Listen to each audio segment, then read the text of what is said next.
नाही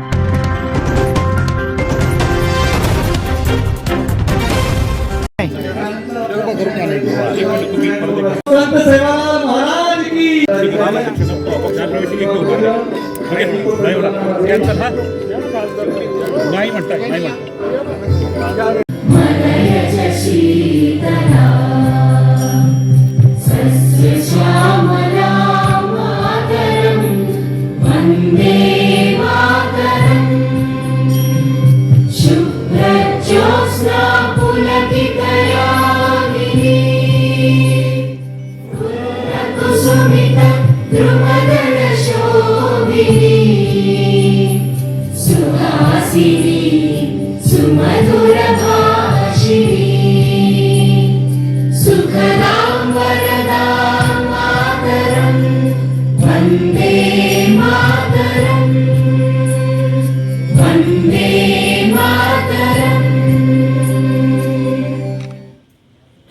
विधानसभा मतदारसंघांमध्ये असतील अजूनही आमदारांच्या मतदारसंघांमध्ये तुमचे भाजपचे सदस्य नोंदणी कमी असल्याचं पाहायला मिळतंय।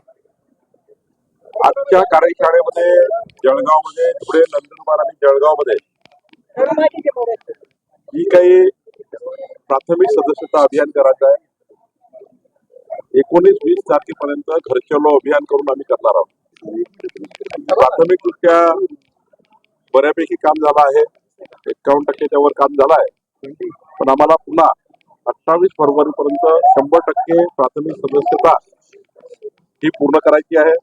आज महाराष्ट्रामध्ये 1,12,00,000 प्राथमिक सदस्य पक्षाचे झाले आहेत आणि मला विश्वास आहे की 28 तारखेपर्यंत महाराष्ट्रात 1.5 कोटी सदस्य संख्या असलेली भाजपा आणि संपूर्ण डिजिटल रेकॉर्ड असलेली भाजपा ही या ठिकाणी होणार आहे।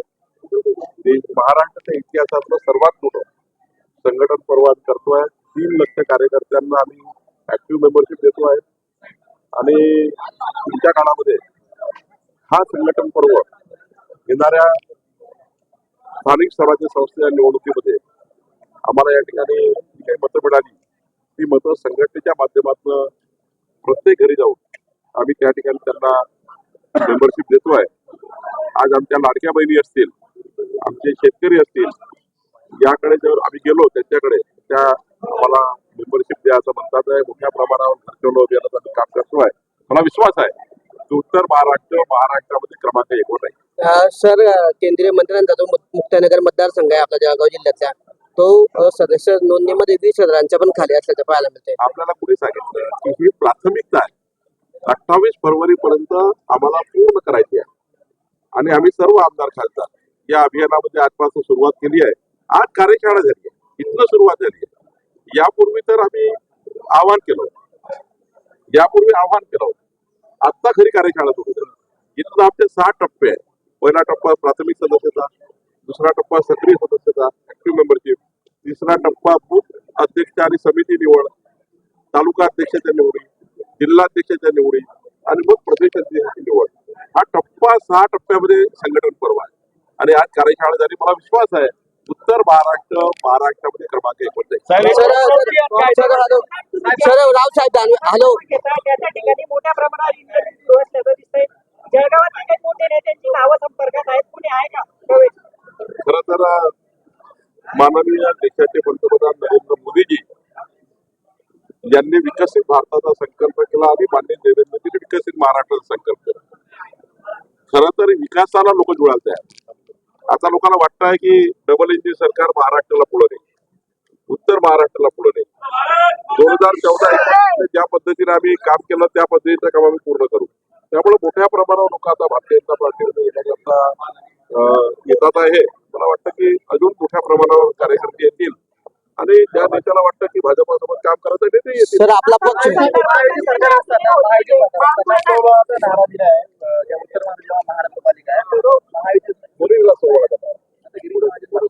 गिरीश महाजन जसे बोलले की त्या ठिकाणी स्थानिक लेवलला जे शक्य आहे, जसं राष्ट्रवादी काँग्रेसचं म्हणणं काय, एकनाथ शिंदे साहेबांच्या शिवसेनेचं म्हणणं काय, भाजपाचं म्हणणं काय, एकत्रित बसून काही ठिकाणी मैत्रीपूर्ण लढत होतील, काही ठिकाणी युती होईल।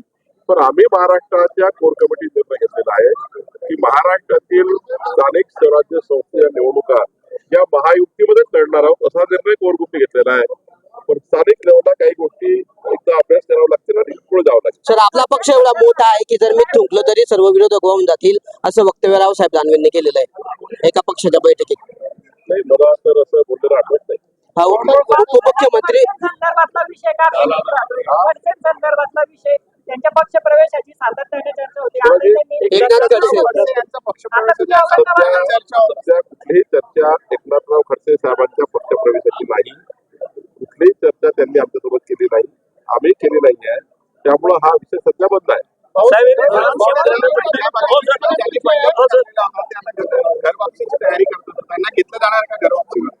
काही ठिकाणी ज्या लोकांनी बंडल मैत्रीपूर्व लढले अशा ठिकाणी त्याची इच्छा आहे की मान्य देवेंद्र फडणवीस सरकारच्या माध्यमातून होणाऱ्या विकास कामांच्या माध्यमातून त्या ठिकाणी छोटे कार्यकर्ते त्यांची विनंती आहे की आम्हाला मुख्य प्रवाह द्या. खऱ्या अर्थाने आमची एक शिस्त बंद समिती आहे, त्या शिस्तबद्ध समितीकडे हा प्रश्न जातो. त्यावर छोट्या मोठ्या विषयाकरता आम्ही तिन्ही पक्ष एकत्रितपणे विचार करतो. कारण जेव्हा आम्ही कुठल्याही कार्यकर्त्याला पक्षप्रवेश देतो तेव्हा ठरलं आहे की तिन्ही पक्षाचे नेते बसून त्यामध्ये कुणाला हार्मफुल होणार नाही याची काळजी घेतो आणि त्यानंतर पक्षप्रवेश तिन्ही पक्षामध्ये होत आहे. राजकीय पक्ष सुद्धा माहिती अधिकार कार्यकर्त्यांच्या कक्षेमध्ये येणार आहे. आता माहिती अधिकार कायद्याच्या खाली येणार आहे. मला हलक्यात घेऊ नका हा इशारा नेमका कोणाला आहे, फडणवीसांना की उद्धव ठाकरेंना? नाही, मला एकनाथ शिंदेजी काय बोलले माहिती नाही, कारण प्रवासामध्ये आहे. नक्कीच एकनाथ शिंदेजी महायुतीबद्दल तर बोलू शकत नाही. एकनाथ शिंदे प्रकल्प नेते आहेत. महायुतीच्या कुठल्याही व्यक्तीबद्दल किंवा पक्षाबद्दल एकनाथ शिंदेजी असं बोलू शकत नाही, कारण त्यांनी या राज्यामध्ये महायुती पुढे नेली आहे आणि पुढेही महायुती एकनाथ शिंदेजी आम्ही सर्व पुढे नेणार आहोत. एकनाथ शिंदेजी असे बोलले असते तर ते महायुती संदर्भात कधीच बोलू. राजकीय पक्ष माहिती अधिकार कायद्याच्या कार्यकक्षेत येणार आहेत. राजकीय पक्ष कोर्टात सुप्रीम कोर्टाने लाडके बहीण असेल किंवा अन्नधान्य वाटप असेल काही जर मांडायचं तर पुन्हा मांडू, पण माननीय उच्च न्यायालयाचे मान्य सुप्रीम कोर्ट असेल जे आम्ही सबमिशन करून ते खऱ्या अर्थाने राज्याची आर्थिक स्थिती का गरज आहे लाडक्या बहिणींना मजबूत करण्याची, त्याच्या काळात सक्षम महाराष्ट्र घडवायचं असेल तर आम्हाला लाडक्या बहिणींना अजून त्या ठिकाणी सक्षम करावं लागेल. घर सक्षम करायचं असेल तर लाडक्या बहिणींना आर्थिक मजबूत करावं लागेल आणि म्हणून घराची सक्षमता, राज्याची सक्षमता ही आमच्या बहिणींना मदत करून होईल म्हणून योजना तयार केली आहे आणि पुढच्या काळात जर कोर्टात काही असेल तर आम्ही त्याचं उत्तर देऊ. शिवसेनेच्या रायगड आणि नाशिकचा पालकमंत्री लवकरच सुटेल, आपल्याला चांगली